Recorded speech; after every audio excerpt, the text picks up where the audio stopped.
Hello guys, good afternoon mga Kilugo Vibes. Sari na mga binta sa may sigadalan di guys oh. Dire kami nagirian mga sa may mamaylan guys. Nan, ano ba? Pero tingnan namin sa taytay nila di guys oh. Nan.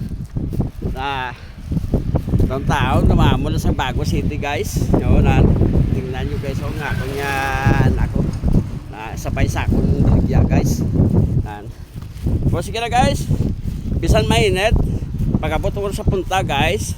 Pagkabinta naman kami karong kikidamo ko palay ko sa mga bye. Tingnan nyo guys oh.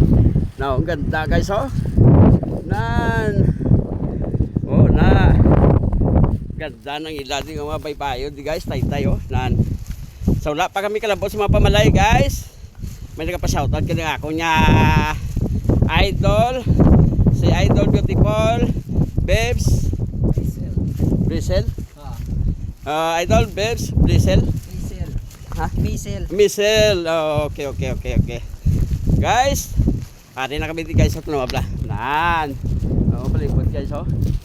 Nan. Oh, kita untong bye guys oh. Nan. No bla nan. Ganda ng paligid guys, Portugalig. Shout out sa kami may guys, pagpilitan ako. Hari na kami di. Pangrakmitay tayo di guys oh. Nan. Sige, na naman ni guys ah. Importante, may dala kami. Nan, mabakla kami sa punta to karon maka. Oh guys, nan. May pinanginas na kami guys oh. Oh. Ay, thank you po kasi guys. Shout out na kay babe sa Giselle. Shout out na idol. Ang bakit ng Suban. God bless you all. Thank you po kasi. Bye-bye. Bye-bye.